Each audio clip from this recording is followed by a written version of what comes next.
श्री स्वामीनारायण भगवान की जय। अक्षर पुरुषोत्तम महाराज की जय।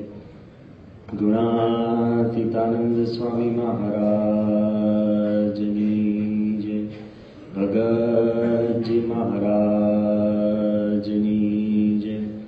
शास्त्री जी महाराज की जय।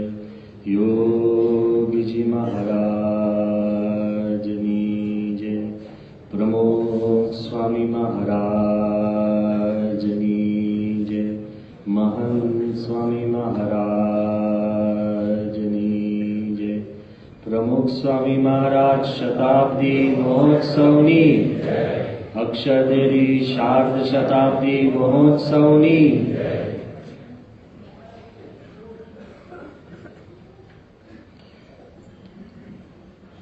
હમણાં જેની જાહેરાત કરવામાં આવી અને ગઈકાલે અમે જે વાત કરી એના જવાબો મને ઘણા મળ્યા, પણ હકીકતની અંદર એનો જે ભાવાર્થ શું છે કે ક્યારેય બાપા એવું કહેતા નહોતા કે don't plan your life.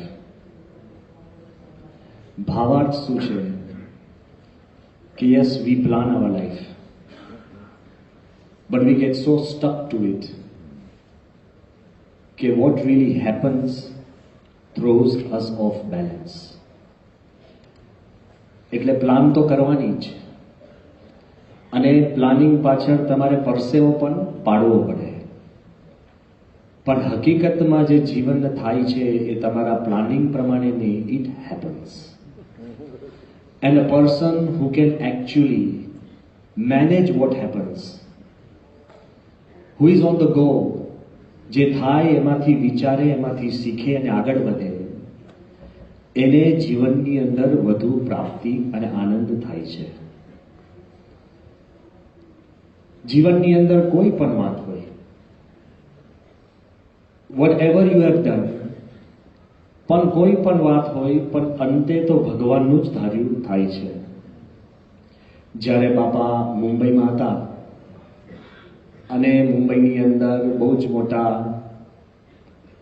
Hindi ફિલ્મના અભિનેતા અમિતાભ બચ્ચન બાપાના દર્શન કરવા આવેલા. એવું નથી કે એમણે એકવાર કર્યા હોય, અગાઉ પણ એ પોતે એક મોટી કંપની ચલાવતા અને એ કંપની ખૂબ ખોટમાં ગઈ અને એવો સમય આવ્યો હતો કે પોતે એકદમ રસ્તા પર આવી જવાની પરિસ્થિતિ હતી, અને તે વખતે પણ ખાનગીમાં બાપાના આશીર્વાદ લેવા આવ્યા હતા, અને અંતરમાં પણ એક રીતે પ્રાપ્તિ માનતા હતા કે સ્વામીના આશીર્વાદથી એમને ઘણું રાહત થઈ હતી. તો જ્યારે બીજી વાર સ્વામીશ્રીના દર્શન કરવા મુંબઈમાં આવ્યા અને જ્યારે દર્શન કરી અને બાપાએ એમને નીલકંઠવાણીની મૂર્તિ આપી હતી અભિષેક માટે, અને એ પછી જ્યારે લિફ્ટમાં પાછા જતા હતા અને લિફ્ટમાં જતા જતા એમણે બહુ સુંદર વાત કરી. વાત એ કરી કે why do I keep coming back to the ગુરુ અગેન એન્ડ અગેન. અને આ જ ભાવાર્થનું એમણે પોતાના એક નાના બ્લોગ કે લેખની અંદર પણ લખેલું કે હું પ્રમુખ સ્વામી પાસે વારંવાર આવું છું. કેમ? કે he has told me one thing,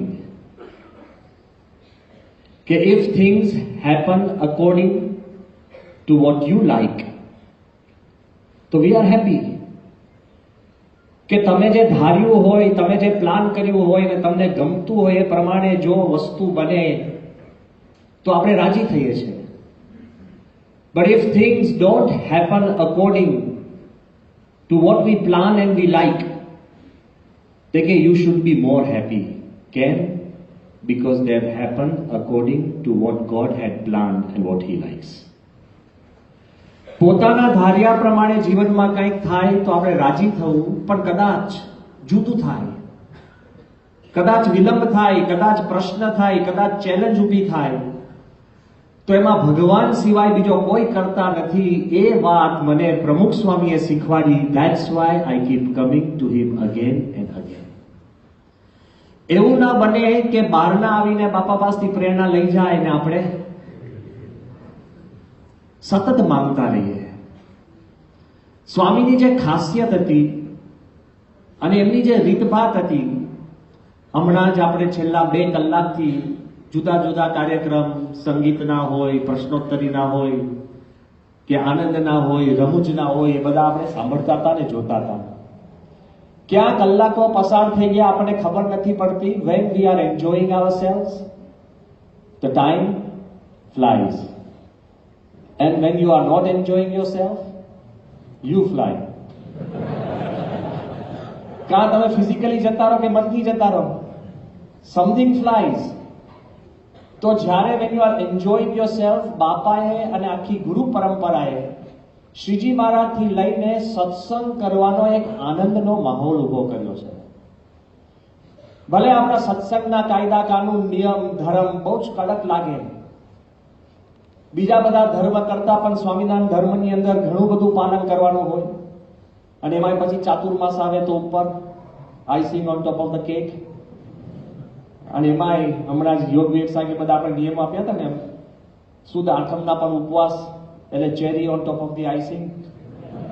કાંઈક ને કાંઈક સત્સંગની અંદર આપણે નિયમો હોય વધતા દેખાય, ને આપણને લાગે કે સ્વામિનારાયણનો ધર્મ પાડવો એટલે ચેલેન્જિંગ છે, અઘરો છે. પણ જો આપણે અંદર ઊંડાણથી ઉતરીએ તો ખ્યાલ આવે કે સ્વામીએ અને શ્રીજી મહારાજે સત્સંગ કરવાનો એક આનંદનો માહોલ ઉભો કર્યો છે. મહારાજે પણ શ્રીજી મહારાજના વખતની અંદર આવીને જ્યારે મહારાજ ગઢડા રહ્યા તો કાઠી, કોડી અને તમામની લોકો જોડે મહારાજ ભેગા જમ્યા છે, તર્યા છે, રમ્યા છે, હર્યા છે, ફર્યા છે, ઘોડા ખેલ્યા છે. અને અત્યારે પણ તમે એ વિસ્તારમાં જાઓ તો ઘણા બધા બેઠા જ હોય ગામના ચોરે, કલાકો ગામ ગપાટા ચાલે, આનંદ રમૂજ ચાલતી જ હોય. શ્રીજી મહારાજના વખતની અંદર પણ ખૂબ આનંદ કિલ્લોલ થતો હતો. એ આનંદ કિલ્લોલની અંદર સત્સંગ કરવાની મહારાજે એક પ્રથા પાડી અને બધાને સુખ્યા કર્યા. એ જ પ્રથા તમે જુઓ તો અગાઉ ચાલુ જ હતી. યોગી મહારાજના વખતની અંદર પણ જેને યોગી બાપાના દર્શન કર્યા હોય તો આનંદની છોડો ઉઠતી હોય. નાની નાની વાતની અંદર યોગીજી મહારાજ કંઈક રમૂજ કરે, આનંદ કરાવે, એકદમ સાત્વિક આનંદ. પ્રમુખ સ્વામી મહારાજમાં પણ આમ તમે જયારે બેઠા હોય તો મહારાજ બાપા એકદમ રાજાધિરાજ જેવા લાગે, અને એકદમ આપણને આમ લાગે આમ નહીં ટાસ્ક માસ્ટર જેવા. આમ નજર ફેરવે ને બધું જ એમને ખબર પડી જાય કે જે સૂચના આપે તો આમ સ્ટેજ ઉપર બાપા આવે એટલે 2-3 સૂચના હોય જ. તમે જે કઈ પ્લાન કર્યું હોય ને it doesn't, it just happens. Swami પોતાની રીતે જ કાર્ય કરતા. આ તો એક આનંદનો હું પ્રસંગ કહું છું, આમ તો બહુ આનંદનો નથી મારા માટે, પણ તોય એક સ્વામીની જે ખાસિયત શું હતી કે આટલો મોટો સમુદાય હોય, આ હોય, તોય બધું જ એને નક્કી કર્યું ને એ પ્રમાણે જ ચાલે. તમે કદાચ આયોજન કર્યું હોય તો પણ આયોજનની અંદર પણ એ પેટા આયોજન થાય. અમને બધાને યાદ છે કે જ્યારે આ પ્રસંગ બાપાની હાજરીમાં ઘણી વાર કર્યો છે, મહંત સ્વામીની હાજરીમાં કહ્યો છે, અને આપ સૌને પણ કદાચ આ પ્રસંગ જાણીને સ્વામીની એક કેરેક્ટરિસ્ટિક ખબર પડશે. જ્યારે આપણે તિથલની અંદર બાપાની જન્મ જયંતિ હતી, એટલે જન્મ જયંતિ જ્યારે પ્લાન કરીએ ને ત્યારે there's a team of sadhus, અને પછી એટલું બધું મેટિક્યુલસલી પ્લાન થાય, આમ minute to minute, second to second, micro. આપણે કહીએ ને કે આ થશે, આ થશે, જે આ જાહેરાત એમાં છે, કોક આ જાય લેફ્ટ સાઈડ થી આવે, જમણી બાજુથી જાય, કોઈ પણ અંદર કેમેરામાં બ્લોક ના થાય, everything is taken care of. Minute to minute ચાલતું હોય. હવે જે આપણને ખ્યાલ હતો કે તે વખતે જન્મ જયંતિની અંદર બધાને બાપાના નજીકથી દર્શન થાય, નજીકથી, એના માટે થોડીક જન્મ જયંતિની અંદર બાપા રથમાં આવતા. સંતો જ પ્લાન કરતા હતા, અને રથની અંદર બાપા બેઠા હોય ને રથ લગભગ અડધો કલાક આખા સભાની અંદરથી આપણે પાથવે બનાવતા, અને પાથવે માંથી બધાને નજીકથી બાપાના દર્શન થાય, પછી બાપા સ્ટેજ ઉપર આવતા. 2-3 જન્મ જયંતિમાં એવું કર્યું હતું. પછી તો ડસ્ટના ઇસ્યુઝ થાય અને પછી લાંબુ થવા માંડ્યું, પછી બપોરે 4 વાગે આવે હીટના ઇસ્યુઝ થવા માંડ્યા અને સભા લાંબી થાય. એના કારણે પછી આપણે સીધા બાપા સ્ટેજ ઉપર આવવા લાગ્યા. આ તિથલની અંદર એવું આયોજન કર્યું હતું કે શરૂઆતની સભા થાય, ધૂન પ્રાર્થના કીર્તન થાય, પછી ઈશ્વર સ્વામી પ્રવચન કરે, અને પ્રવચનની અંદર ઈશ્વર સ્વામી આખી કુશળ કુંવરબાનું આખ્યાન કરે, કારણ કે ધરમપુર વિસ્તારના કુશળ કુંવરબા, અને આખું આખ્યાન પૂરું થાય. હું તો આમ taking you behind the scenes. આખ્યાન પૂરું થાય અને પછી એ રીતના ઈશ્વર સ્વામી વાત કરે, કે જેવી રીતે કુશળ કુંવરબાએ શ્રીજી મહારાજનું જબરજસ્ત ભવ્યાતિ ભવ્ય નગર યાત્રા કરીને મહારાજનું સ્વાગત કર્યું હતું, એવી રીતે આજે પણ આ જ વિસ્તારની અંદર આપણે બાપાનું ભવ્ય સ્વાગત કરીએ અને પછી બાપાની રથયાત્રા શરૂ થાય. એટલે બધાને ખ્યાલ આવ્યો ને કે કુશળ કુંવરબા આવે પછી બાપા આવે. ટેકનિકલી આપણે, કારણ કે પ્રવચનની અંદર આખી વાત આવી જાય પછી જ બાપાનું આખું રથયાત્રા શરૂ થાય. હવે અમે એવી રીતના આયોજન કર્યું હતું કે સ્ટેજ ઉપર બધા સંતો હતા અને પછી ઇટ વોઝ માય રિસ્પોન્સિબિલિટી કે હું ત્યાં બાપાના ઉતારામાં યોગીચંદ સ્વામીને અમે કહીએ કે હવે બાપાને તમે લઈને નીકળો, એટલે આ બાજુ ઈશ્વર સ્વામી એમનું આખ્યાન બોલતા હોય અને બાપાનો ઉતારો લગભગ 5-7 મિનિટ જ દૂર હતો. એટલે યોગીચંદ સ્વામીને એવું ક્યુ આપ્યું હતું કે જ્યાં સુધી અમે કહીએ નહીં ત્યાં સુધી બાપાએ નીકળવાનું, સમજી ગયા ને, બાપાએ નીકળવાનું નહીં. કારણ કે બાપા પહેલા આવી જાય અને રથમાં બેસી જાય અને રથમાં બેસી જાય હજુ કુશળ કુંવરબા ના આવ્યા હોય પ્રવચનની અંદર, તો પછી કરવાનું શું? એટલે આ આખું મિનિટ ટુ મિનિટ ટાઈમિંગ બધું ચાલતું હતું. એમાં અમે થોડાક સભાની અંદર વી વર બિહાઇન્ડ શેડ્યુલ. એટલે યોગીચંદ સ્વામીનો મને ફોન આવ્યો, મને કે બ્રહ્મવિહારી શું છે હવે? મેં કહ્યું હજુ તો વાર છે. એ કે હવે બહુ જાજુ ખમાશે નહીં મને, કે એવું કેમ? એ કે બાપા પાક પહેરીને બેસી ગયા છે. એટલે મેં કીધું કે તો હવે એ કે જો હવે હું તો શું કીધું, પણ તમે બાપાને રોકી રાખો યાર, કંઈક નહીં આમ પત્ર આપો કે કંઈક પત્ર લખે કંઈક તો આપો. તો યોગીચંદ તો બહુ ક્લિયર, એમને તો સમજ હતી કે જો રોકાશે નહીં, હું કહું છું કોઈ રોકી નહીં શકે. મેં કીધું એક કામ કરો ને યોગી, તો કે શું?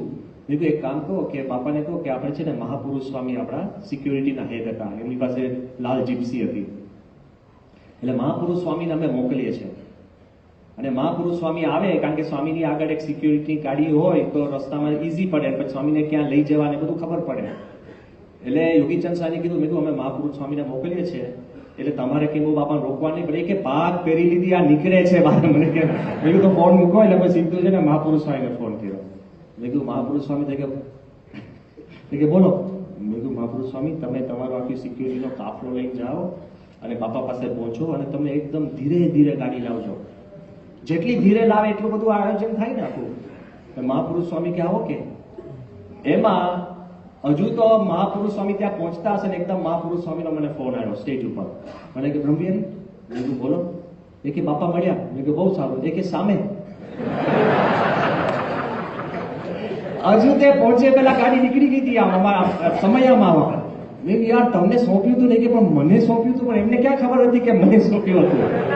મેં કીધું વાંધો નહીં. એટલે સ્વામી આમ અંદર આવી ગયા. તે વખતે આખા જન્મ જયંતિના જે એન્ટ્રન્સ ગાડી એના ચાર્જમાં ઋષિરાજ સ્વામી હતા. એટલે મેં ઋષિરાજ સ્વામીને સીધું વોકી ટોકી પર કીધું, ઋષિરાજ કે હા બોલો. મેં કીધું જો બાપા આવે છે. એ કે હા આવી ગયા. મેં કીધું તમે એક કામ કરજો, હમણાં રથ ઉપર બેસાડતા નહીં, તમે નીચે બિઝી રાખતા. પછી થોડીક વાર ઋષિરાજનો મને વોકી ટોકી પર મેસેજ આવ્યો. મેં કે બ્રહ્મવિહારી, મેં કહ્યું હા. એ કે આ તો બાપા બેસી ગયા છે રથ ઉપર. મેં ઉપર ઈશ્વર સ્વામી હજુ કુશળ કુંવરબા ઉપર આવ્યા નથી અને આ હશે શું? તો કે તમે ગમે તેમ કરો. એ કે જો બેસી ગયા છે ને બાપા ઉતાવળ કરે, બાપાને ચાલુ કરો ચાલુ કરો. He is in his own time zone. એટલે પછી મેં કીધું ઉભા રહો. આ બાજુ અમે છે ને ઈશ્વર સાહેબ ચિઠ્ઠી મોકલી કે ગમે તેમ દ્રષ્ટાંતમાં બે કંઈક હોય ગમે તેમ એવું આપણે બોલી જ દો કે બાપા ઉતાવળ કરતા હતા. તે વખતે ફરી વાર ઋષિરાજનો મને મેસેજ આવ્યો કે બ્રહ્મવિહારી કે સ્વામી કહે છે કે ચાલુ કરો ચાલુ કરો. એટલે હું એકદમ એક્સાઇટમેન્ટમાં બોલી ગયો. મેં કીધું ઋષિરાજ ભલે બાપા કે પણ ચાલુ નહીં કરતા. It's my fault. પણ તમને આ તો લાગે જ્યારે એવરીથિંગ ઇઝ ગોઈંગ ઓન અને આ ચાલતું હોય તે ચાલતું હોય, આ છે તે છે અને હજુ કંઈ ચાલતું નહીં પહેલા. કારણ કે તમે જ્યાં સુધી આખું મેઇન મેસિવ તમે ભજન ના મૂકો ત્યાં સુધી રથ ના નીકળે. અને એ મૂકો તો ઈશ્વરનું પ્રવચન કરતી જાય. જે થીમ હતી કે કુશળ કુંવરબાનો જે મહારાજનું ભવ્ય સ્વાગત કર્યું એવું બાપાનું એ આવે નહીં ત્યાં સુધી સ્વાગત ક્યાંથી શરૂ થાય? તો બાપા તો બેસી ગયા, તેમને કઈ પડી જ નથી સ્વાગતની. સ્વાગત ચાલુ કરો ચાલુ કરીએ તો સીધી લાવી દે સ્ટેજ ઉપર. આખી ગાડી આમાં વાંકી લઈ જવાની હતી ને. એટલે હું આવું બોલ્યો કે ભલે બાપા કે પણ આપણે ચાલુ કરતા નહીં. અને એમાં 1-2-3 મિનિટ વિલંબ થયો અને ઈશ્વર સ્વામી કુશળ કુંવરબા ઉપર આખું આવી ગયા અને આખી વાત થઈ ગઈ અને આખું સભા આખું ભજન શરૂ થયું અને બાપાની આખી યાત્રા શરૂ થઈ. 1.5 કલાકની યાત્રા થાય ને આમ. અને આખી યાત્રા અને બધા જ હરિભક્તો એટલા બધા આનંદમાં હતા. અને આનંદ કિલોકરના જેવા બાપા સ્ટેજ ઉપર આવ્યા ને અને મને જોયો એટલે બાપાએ મારો હાથ પકડી મને કે મારી જન્મ જયંતિ છે, હું કહું એમ થશે.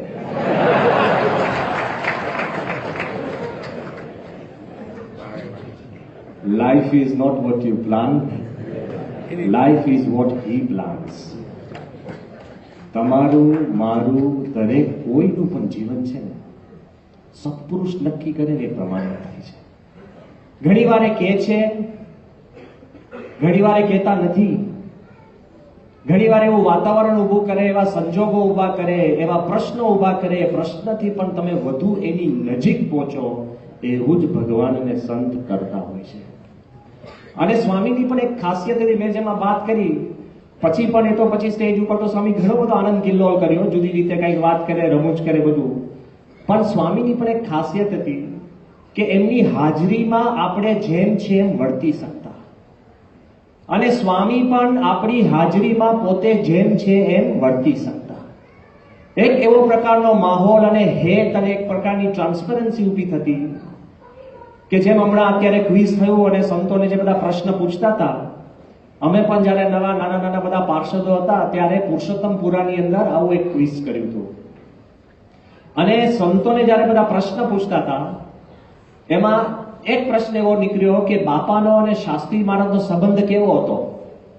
નાનકડા નારાયણદાસનો અને શાસ્ત્રીજી મહારાજનો સંબંધ કેવો હતો? તો એક ભક્ત ભગવાન, બીજું ગુરુ શિષ્ય, ત્રીજું મિત્ર મિત્ર અને ચોથું પિતા પુત્ર. આ 4 વાત હતી. અને બધા જ અમે બધા સંતો પણ જે બધા ભાગ લેતા બધા બેઠા હતા, બધા પોતપોતાની રીતે વાત કરી અને પછી સ્વામી બોલ્યા. સ્વામી કે ભક્ત ભગવાન. સ્વામી શાસ્ત્રીજી મહારાજમાં સાક્ષાત ભગવાન જોતા અને પોતે શાસ્ત્રીજી મહારાજ ના કહેતા કે એમાં જે ભગવાનનું સ્વરૂપ હતું એના પરમ શિષ્ય, એવી રીતના સ્વામીએ કીધું ભક્ત ભગવાન જેવો સંબંધ. વાત તો બાપા એવી રાતે અમને જે ક્વિઝની અંદર કરી, પણ બીજે દિવસે જયારે સંતો બાપા બધા હરિભક્તોને દર્શન દેતા હતા અને સંતો આજુબાજુ બેઠા હતા, અને તે વખતે બાપા એકદમ ફરીને કીધું કે ગઈકાલે તો મેં જવાબ આપ્યો કે ભક્ત ભગવાન જેવો હતો, પણ તોય સત્પુરુષ સાથે છે ને મિત્ર ભાવ રાખો. કેમ કે મિત્ર હોય ને તેને જેમ છે એમ કહેવાય, અને મિત્ર હોય તે કહે તેમ મનાય. જો તમારા મિત્ર ભાવ હોય તો મિત્રને you can tail him anything, અને જો ખરેખર મિત્ર જાણતા હોય તો whatever he tells you, you will believe anything. બરાબર ને? This is the sign of friendship. You can tell him anything and you will believe anything. એ જે કે તમે માનશો અને તમે જે કહેશો એ માનશે. તો સત્પુરુષ સાથે એવું હેત ક્યારે બંધાય, મિત્ર ભાવ ક્યારે થાય? આપણી તો કોઈ કક્ષા જ નથી કે આપણે કંઈક કરી શકીએ, પણ સત્પુરુષ છે ને એક કે બીજી પ્રકારે એ પણ આપણી જોડે હેત પ્રીત આનંદ કિલ્લોલ કરતા હોય છે. એક પ્રસંગ મને યાદ આવે છે, અને આ પ્રસંગ પણ મેં પૂજ્ય આત્મસ્વરૂપ સ્વામીની પરવાનગી લીધેલી છે, અને મહંત સ્વામીની હાજરીમાં પણ આ પ્રસંગ કીધો છે કે બાપાને જ્યારે 1999ની સાલમાં નાયરોબીની અંદર પ્રતિષ્ઠા કરી અને સંતો અને બાપા બધા ઇઝરાયલ ગયા હતા. પહેલા ઇજિપ્ત ગયા, ઇજિપ્તથી ઇઝરાયલ ગયા, અને ઇઝરાયલની અંદર સવાર સાંજ કંઈક ને કંઈક કોઈ મુલાકાત હોય, કંઈક આપણે ત્યાં વીપિંગ વોલ જવાનું હતું, બેથલીએમ ગયા હતા, અને જુદી જુદી જગ્યાએ સ્વામી ગયા, હરિભક્તોને મળ્યા, દર્શન દાન દીધા, વાત ગોષ્ઠી બધું જ સ્વામી કરતા હતા. એમાં છેલ્લો દિવસ હતો, છેલ્લાનો આગલો દિવસ હતો, 1 day before last. ઉતારો કેવો હતો, જો બધાને આખું પિક્ચરેસ્ક બનાવો કે નીચે બધા સંતોનો નાનો મોટો ઉતારો, બાપા નીચે પૂજા કરે. જે ફર્સ્ટ ફ્લોર હતો એમાં બહુ જ મોટી એક રૂમ હતી, એની એક મોટી બાલ્કની અને ગેલેરી જે ફ્રન્ટ યાર્ડમાં પડતી હતી. એમાં બાપાની બેડરૂમ અને બાપા ઉપર હતા, બીજા નીચે બધા સંતો બધા હોય. એમાં નીચે આત્મસ્વરૂપ સ્વામી એ રાજ હતા, કારણ કે આખું આયોજન આત્મસ્વરૂપ સ્વામીએ કર્યું હતું. એમાં સ્વામીને જયારે નીકળવાનું હતું એની માટે ગાડી આવવાની હતી, અને ગાડી હજુ આવી નહોતી. એટલે આત્મસ્વરૂપ સ્વામી એકદમ હાઈપર થઈ ગયા હતા. એટલે આત્મસ્વરૂપ સ્વામી જતા હતા, પછી મને જો મેં કીધું દોસ્ત ગાડી આવી નથી. મેં કીધું હા સ્વામી. પછી 2-5 મિનિટ પછી હું પાછો ગયો નીચે જોવા, મને કે ગાડી આવી નથી. મેં કીધું હા સ્વામી બરાબર છે. પછી થોડીક વાર રહીને હજુ 5-10 મિનિટ થઈને આત્મસ્વરૂપ સ્વામી એકદમ દુઃખી થવા લાગે કે ભલા માણસ કે આ પેલા માણસને કયું આવી નથી, ક્યાં છે, ફોન ઉપાડતો નથી, ક્યાં ગયો, એકદમ ટેન્શન મારી ગયા. એવા ઉપર ગયો હું. બાપા મને કે શું ચાલે? મેં કીધું આત્મસ્વરૂપ સાંઈ નીચે ફિલ્ડિંગ ભરે છે ગાડીની. એટલે સ્વામી સમજી ગયા. એટલે પછી ધીરે રહીને સ્વામીએ છે ને બાપાએ એક સંતને નીચે મોકલ્યા અને એ સંતને કીધું કે જો આત્મસ્વરૂપને પૂછો ગાડી આવી. એટલે પેલા સંત નીચે ગયા. એટલે હું તો પછી બાપા જોડે ગયો કે મને લાગ્યો ત્રીજી વાર જવાય એવું નથી મારે. એટલે પેલા સંત નીચે ગયા કે આત્મસ્વરૂપ સ્વામી કે બોલ કે ગાડી આવી? એ કે નથી આવી. હવે દેખાતી નથી, આવી જ નથી, નથી આવી એટલે નથી આવી. કે બાપા પૂછાવે છે કે હા પણ બાપાને કહો કે નથી આવી. પછી બીજી 2-3 મિનિટ થઈ પછી બાપાએ આનંદ મુનિને કીધું કે બાબલા એ કે શું? એ કીધું ને આત્મસ્વરૂપ તને પૂછ ને કે ગાડી આવી. અને પાછું મને મોકલે કે તું છે ને બાલ્કનીમાંથી જો શું થાય છે.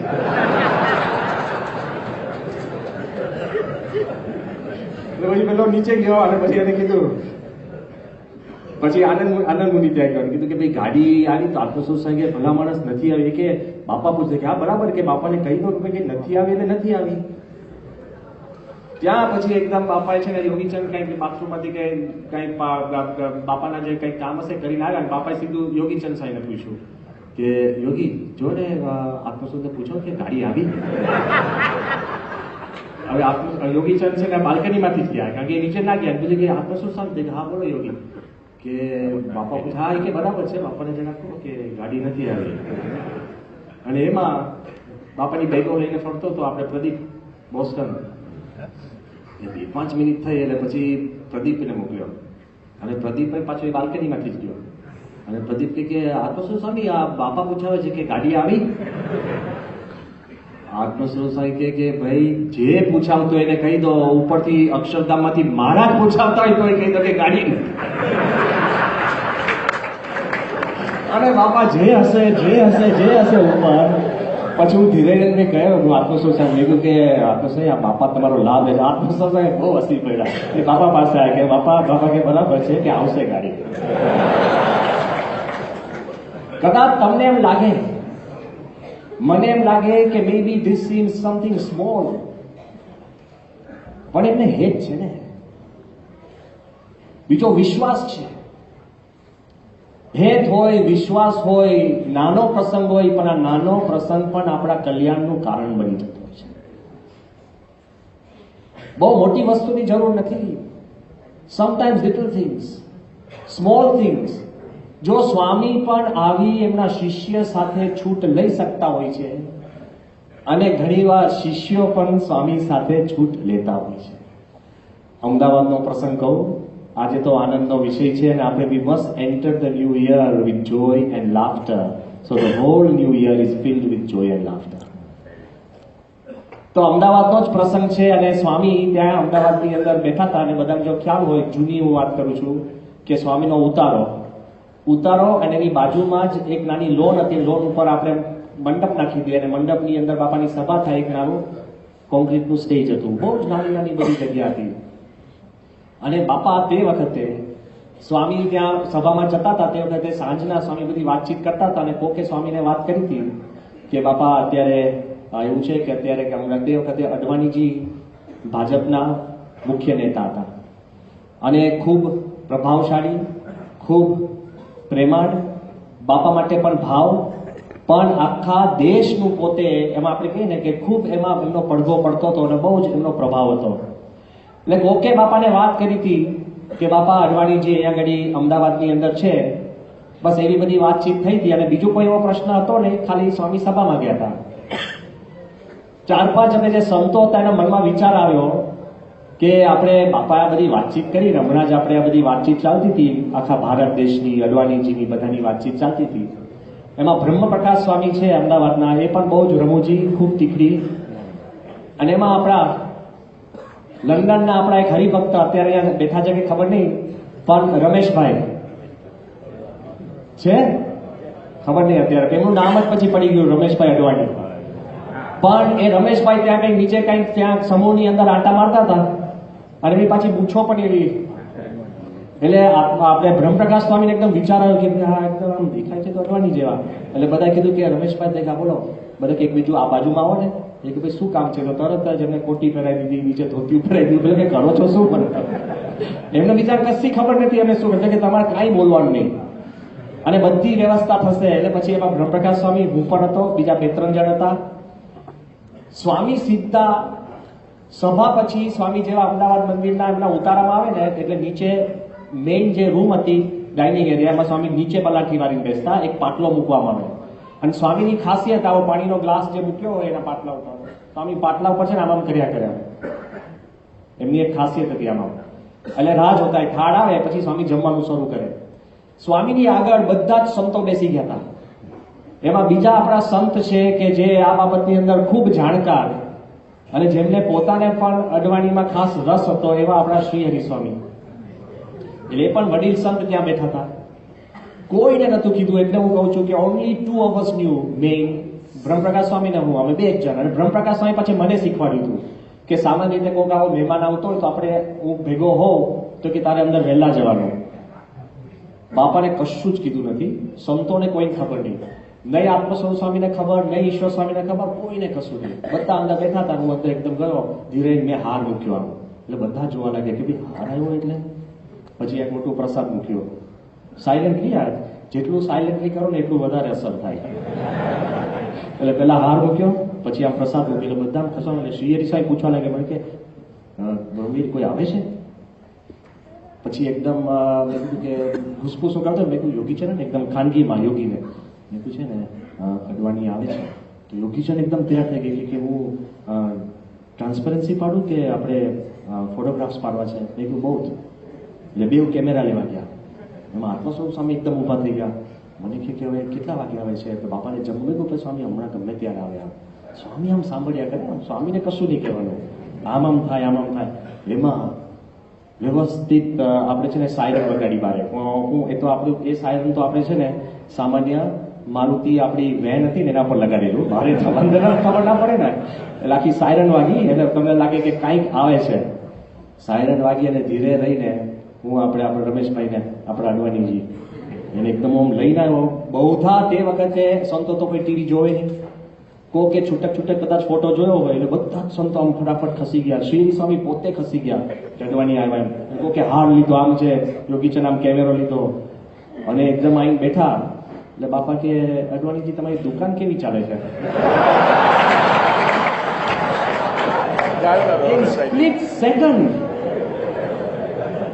ઇન સ્પ્લિટ સેકન્ડ પેલો કે સ્વામી હું ક્યારનો રાહ જોતો તમારે જો ખાનગી કરવાનો. સારું થયું ખાનગી ચાલે, ખાનગી કરી દીધી ચાલે. જસ્ટ થિંક, સત્પુરુષ એટલા બધા આપણી માટે સહેલા થયા છે. આમ આપણને લાગે વાત લઈને આવ્યા છે અક્ષરધામની અને આપણી એવી કોઈ સાધના નથી કે આપણે અક્ષરધામ સુધી પહોંચી શકીએ, કોઈ લાયકાત પણ નથી. પણ હેત પ્રીત કરીને સત્પુરુષ આપણને ધર્મના માર્ગે ચલાવે છે. જેને ભલે કારણ કોઈ પણ હોય, કોક અહીંયા આગળ એવું હશે કે એના મિત્ર એને મંદિરમાં લઈ આવ્યા હોય બાપા પાસે, તો કારણ મિત્ર હોઈ શકે છે. કોકને કઈ દુઃખ થયું હોય અને ખૂબ પીડા થતી હોય, એના આશીર્વાદમાં તે બાપા પાસે આવ્યો હોય, તેનો મિત્ર એનો રોગ બની જાય છે. કોકને કઈ એવી આપત્તિ આવી ગઈ હોય, ઘણાને એવા દેશકાળ નબળા થઈ જાય અને એના કારણે પણ મંદિરના પગલા ચડ્યા હોય, પણ એને સત્પુરુષનો જોગ થાય છે તો એની આપત્તિ છે ને એની માટે કલ્યાણકારી બની જાય છે. કોક એવી વ્યક્તિ હોય કે એનો ધ્રોહ, ઘણા એવા આપણે જોયા છે કે સ્વામીનો ધ્રોહ કરતા હોય અને કુતૂહલથી અને કાંઈક આડું કરવા પણ પધાર્યા હોય અને પછી પણ એની 4 આંખ સત્પુરુષ જોડે ભેગી થઈ હોય, એનું પણ કલ્યાણ થતું હોય છે. આવા સત્પુરુષ પ્રમુખ સાહેબ મહારાજ. અને આ હું દ્રષ્ટાંત એટલે આપું છું કે કદાચ આપણા મનની અંદર ઊંડે શંકા હોય, પણ આ બધી વાત જોઈ છે. આપણી વાત ખાલી શાસ્ત્રની વાતો નથી, કથાની વાતો નથી. બરાબર છે, વાલીઓ લૂંટારો નારદજીના જોગમાં આવ્યો અને વાલ્મીકી ઋષિ બની ગયા. અત્યારે પણ સત્પુરુષના જોગમાં આવવાથી ભલા એ પોતાનું પરિવર્તન થઈ જતું હોય છે. અને મેં જેમ વાત કરી, કદાચ અંતરથી દ્રોહ કરતા હોય પણ એક વાર કે બીજી રીતે પણ સત્પુરુષના દર્શન કર્યા હોય ને તો પણ એનું જીવન પલટાઈ જતું હોય છે. તમને એક પ્રસંગ એટલા માટે કહું છું કે how he works is a totally different way. કે એના મનની અંદર શું છે, કોકને કઈ રીતે જોડવા છે, ખેંચવા છે, એ તમને ને મને ખબર નથી હોતી. થોડા સમય પહેલા સ્વામી બાપા પણ તબિયત જ્યારે સારી હતી, લગભગ 2010 કે 11ની સાલની આ વાત છે, 2010 લગભગ, અને સ્વામી તે વખતે સારંગપુર હતા અને અમે ત્યાં અમદાવાદની અંદર હતા અને એકદમ અમદાવાદમાં આપણા એક હરિભક્ત પોતે ડોક્ટર, એમનો મને ફોન હતો કે સ્વામી મારી ઘરે પધરામણી આવશો, અમારી ઘરે પ્રસંગ છે. એ હા પધરામણી આવશું. પછી એમણે કીધું કે સ્વામી તમે જો આવતા હોય પધરામણી તો તમે 2 હાર લઈને આવજો. મેં કીધું કેમ? એક તો કે અમારા માટે તો લાવશો, પણ અમારી બાજુમાં જે પાડોશી છે એ પાડોશીની બહુ જ ઈચ્છા છે કે સંતો આવે તો મારી ઘરે પધરામણી કરાવજો. મેં કીધું હા બરાબર છે, વાંધો નહીં. હવે હજુ તો અમે ગાડીમાંથી નીકળતા હતા અને નીકળતા લગભગ 10 મિનિટ થઈ હશે, એને ઘરે પહોંચતા અડધો કલાક થવાનો હતો. એટલે પછી મને એકદમ કુતૂહલતા થઈ. મેં કીધું લાવે ને પૂછી તો લઉં, એને બાજુમાં પાડોશી છે કોણ છે તો આપણે ખબર તો પડે કોની ઘરે જઈએ છે. એટલે મેં જેવું એમને પૂછ્યું કે બાજુમાં કોણ છે, પછી એમને એક વકીલનું નામ લીધું. એ કે સ્વામી આ બહુ મોટા વકીલ છે હાઈકોર્ટના, એમને મને ખાસ કીધું છે કે જો બ્રહ્મવિહારી સ્વામી તમારે ત્યાં આવતા હોય તો ખાસ મારી ઘરે પણ લાવજો. હવે એ જે વકીલનું નામ લીધું ને એટલે મારા તો મોતિયા મરી ગયા. મેં કહ્યું માય ગોડ. મને કે સ્વામી શું થયું? એટલે હું એને તો કહી ના શક્યો, એટલો બધો હું ગભરાઈ ગયો. મેં કહ્યું કે કારણ કે આ જે વકીલ છેલ્લા 10 વર્ષથી જે કાંઈ BAPS સામે કોઈ પણ નાની મોટી ફરિયાદ કરે ને તો એમાં પડી જાય. એને એક ક્ષણ એવી જવા નથી દીધી કે બાપાનું ભૂંડું બોલવાનું અને ભૂંડું કરવાનું. આપણે કોઈ ગામની અંદર કોઈક નાના માણસે કંઈક આપણી સામે વિરોધ કર્યો હોય તો એનો કેસ લઈને આખા ગામમાં ફરવાનું કામ કોણ કરે? આ વકીલ. Technically in short he hated BAPS, he hated our guru and obviously he deeply hated me. આ ફેક્ટ કહું છું કારણ કે એ માણસ જ એવો વિચિત્ર હતો અને એના મનની અંદર ધ્રોહ સિવાય કોઈ વાત જ નહીં અને ભયંકર હેરાન કરેલા. એટલે મને એકદમ ગભરાટ થયો. મેં કીધું કે ભલે વાલીઓ લૂંટારો બદલાયો નો ધીસ ગાય, એટલે આઈ ગોટ રીલી સ્કેર્ડ. એટલે મેં કીધું કે આપણે એને ત્યાં ન જાય તો ના સ્વામીનો બહુ આગ્રહ છે એટલે બધા ગભરાવ કે એનો આગ્રહ છે એટલે તો પતી ગયો. કારણ કે મને પછી છે ને આપણું મગજ છે ને અનસર્ટનિટી એરિયામાં જતું રહે ને એટલે તમારી કલ્પના શરૂ થાય. મેં કીધું કે એની ઘરે જઈશું અને કંઈક એવું નાટક કરે, કંઈક એ ધમાલ કરે, કંઈક એવું બોલે, કંઈક બળજબરીથી કંઈક આપણી પાસે કંઈક ખબર પડી ને કંઈક એકદમ કંઈક નાખી દે, પૈસા એકદમ ખોડામાં નાખી દે, શું કરે આપણે તો બધું કલ્પના થવા માંડી કે કંઈક એવું કરે ને આપણે એમાં ફસાય અને તકલીફ કરે કે આ માણસ ટોટલી નેગેટિવ, ટોટલી.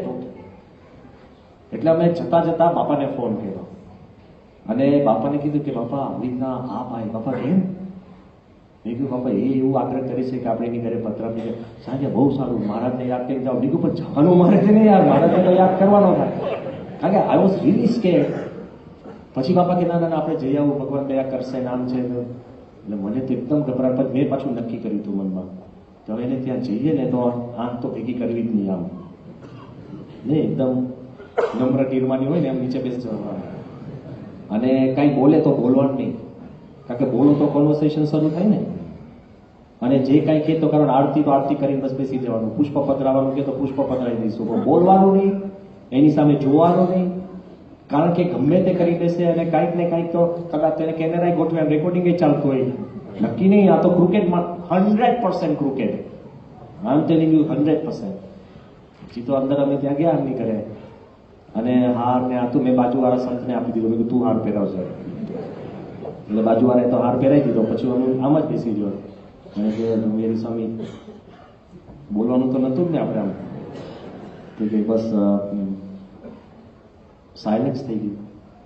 પછી એને ધીરે ધીરે કહ્યું કે સ્વામી તમે વિચારતા હશો કે મેં કેમ આગ્રહ કર્યો કે તમે અમારી ઘરે પધરામણી કરો. એટલે એ હું તો કાંઈ બોલ્યો જ નહીં. કારણ કે એ શા માટે આપણે બોલીએ? કારણ કે આ તો આનો મને 10 વર્ષથી અનુભવ હતો, સોલિડ, નક્કર આપણે કહીએ ને, અને મહાવિચિત્ર. એટલે એ કે સ્વામી તમારા મનમાં એમ હશે કે આ મેં કેમ આગ્રહ કર્યો કે તમે પધરામણી કરો ને આ છે તે છે. પછી એને જે વાત કરીને તો બધા સાંભળજો. એ કે સ્વામી અમારે અને સ્વામિનારાયણ ભગવાનને 12મો ચંદ્ર અને મારે પ્રમુખ સ્વામી મહારાજ માટે લેશ માત્ર ભાવ નહીં. તમારા સંપ્રદાય તમારા કામ માટે જરા પણ મને આદર નથી. પણ કોણ જાણે શું કહું કે મારી દીકરી છેલ્લા 5-6 વર્ષથી ત્યાં અમેરિકામાં છે અને મારી દીકરી ત્યાં ન્યૂ જર્સીમાં રહે છે અને મારી દીકરીને ત્યાં નાની દીકરી થઈ છે 4 વર્ષની હશે, 3-4 વર્ષની. તો અમારે ક્રમ કે દર અઠવાડિયે એકવાર હું મારી દીકરીને ફોન કરું એટલે પછી એની દીકરીની દીકરી જોડે હું વાત કરું. તો હમણાં 4 દિવસ પહેલા મારી ધર્મપત્નીએ મારી દીકરી અને એની દીકરી જોડે જ્યારે વાત શરૂ કરી તો પહેલી મારી દીકરીની દીકરી બોલી કે બાપા ક્યાં છે? મેં વિચાર કર્યો કે આ શું બોલે છે. ફરી વાર એને કીધું કે બાપા ક્યાં છે? એટલે મને વિચાર આવ્યો કે કોણ બાપા?